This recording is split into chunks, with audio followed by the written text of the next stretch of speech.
I think we met 3 years ago when you were starting to meditate. And I remember at that time you said that your motivation was to find serenity and peace. What is your practice now? Still only once a day, and that's at night before I turn in. Because I find that that's a restful period for me with the work behind me. And it helps me relax my mind and go to sleep. Mm-hmm. And how long do you meditate for? About 20 minutes, sometimes 25. I remember last time we met, we spoke about your morning meditation, and you were going to do a 10-minute morning meditation. Well, I never got around to doing it because I jump up at my evenings. But now that I'm less concerned with government, I'm out of the cabinet, I think I'll try that. I'm going to be teaching some business students next year about meditation and its relationship to leadership. Could you share some thoughts with me about how you might think that a person who meditates would be a better leader? Could you see that connection through your own experience? Well, my own experience is when I'm stressed to make a decision, I stop and meditate first. And at the end of the meditation, if I'm still of the view that I should proceed, then I proceed. In other words, I still the mind for 20 minutes, and so far as you can still the mind. But the question is still going around in my mind. And after the meditation, I thought, well, that's enough of it. Let's make up our minds. So it gives you a kind of detachment from the emotional aspects of the decision. Very interesting. So would you do that during the day, or would you leave that till the evening? Oh, I do that during the day when I have a problem to resolve and it's irritating me. I see. So you would just sort of interrupt the flow of the day and stop and meditate if you had a big problem to deal with? Well, Coxon has given me something which I put on my computer. 5 minutes, 10 minutes, 15, 20, 25, 30. So depending on the stress I'm feeling and how long I think I need to vegetate this problem in my mind whilst it is still, I choose the timing. So if it was a smaller problem, you'd maybe only take 5 minutes. Well, if it's so small a problem, I don't think I'd bother. Your comments on meditation and your sharing your own conviction about it, I think really will help many people who carry a lot of responsibility or power in their lives to see in meditation a way that they can have clarity and balance. And supposing Hitler had taken to meditation, would he have embarked on such a wild and dangerous course to capture Western Europe and Russia all in one go? I think there's a lot to be said for having great leaders of big nations before they embark on a project to sit down, not for a few minutes, but for a few hours each day, meditating on the wisdom of it all. Let's think this over for a few weeks. Let's meditate. Okay. So you would give that advice to world leaders today? Yes, I would, before they embark on any use of force.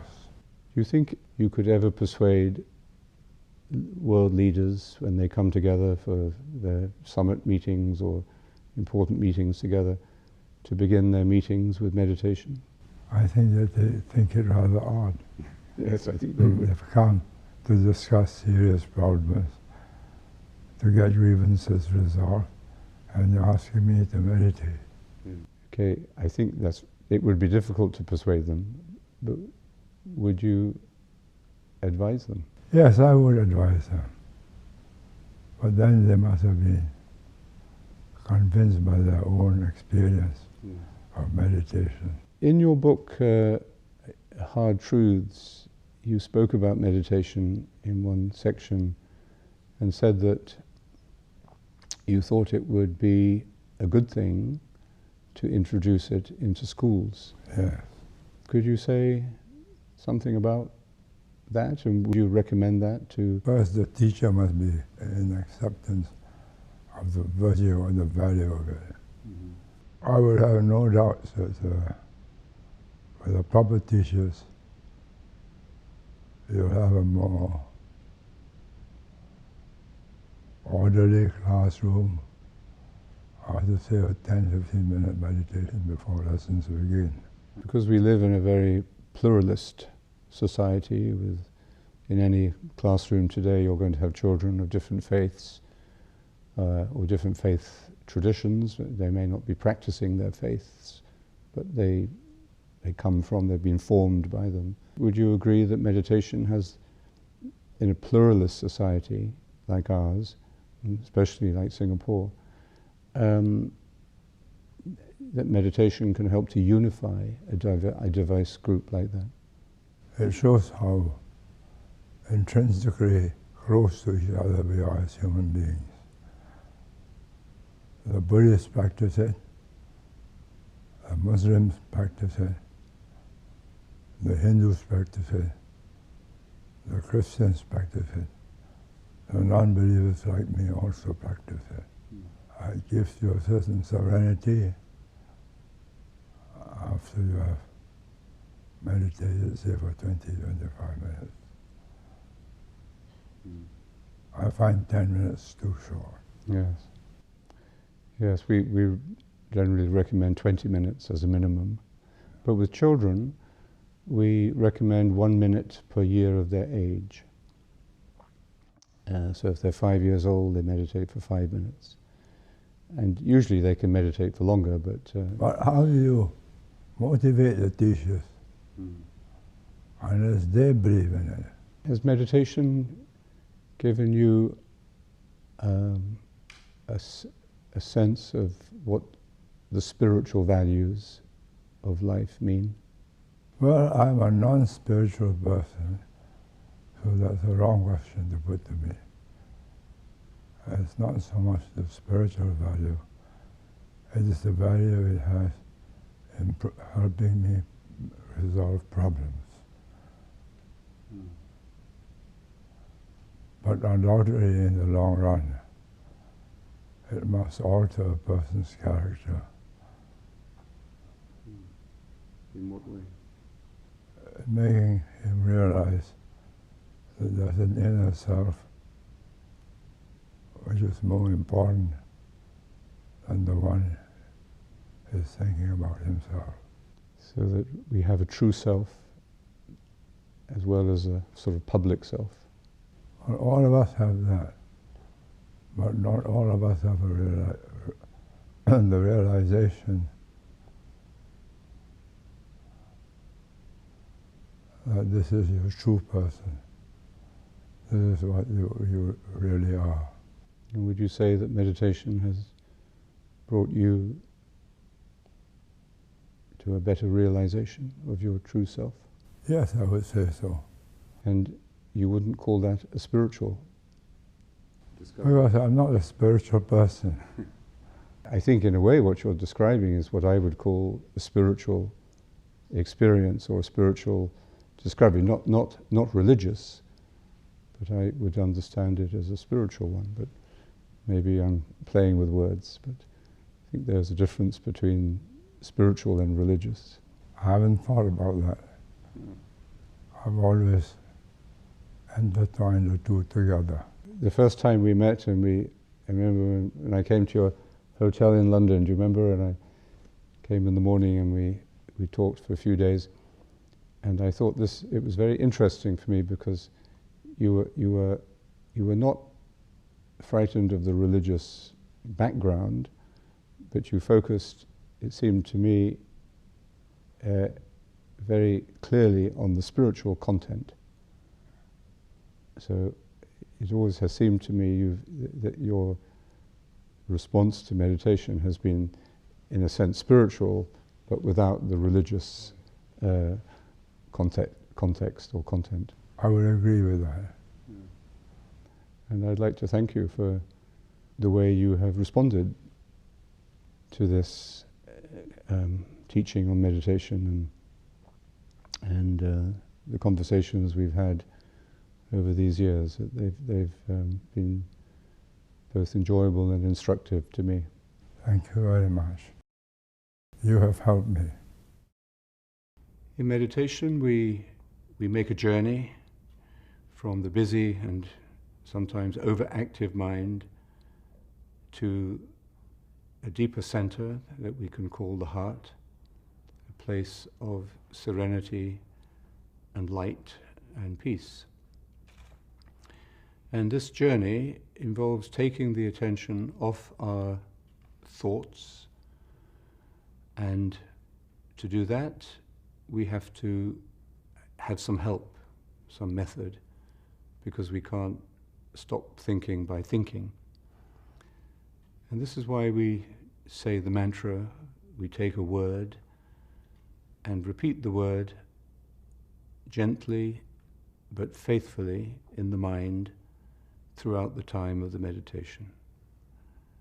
As thoughts arise, we allow them to fall away, and when we become distracted by our problems, by our plans, by our memories, we return to the clarity of the mantra. We return to the word continuously. And in doing this, we are really developing three essential elements. The first is silence. You could say that meditation is the work of silence, because it is the work of attention. When we pay attention, we are in effect becoming silent, because we're becoming focused and concentrated.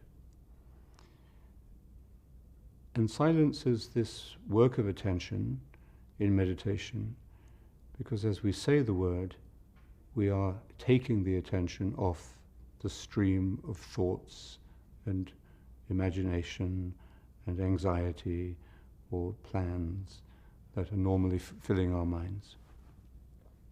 So this is the quality of silence.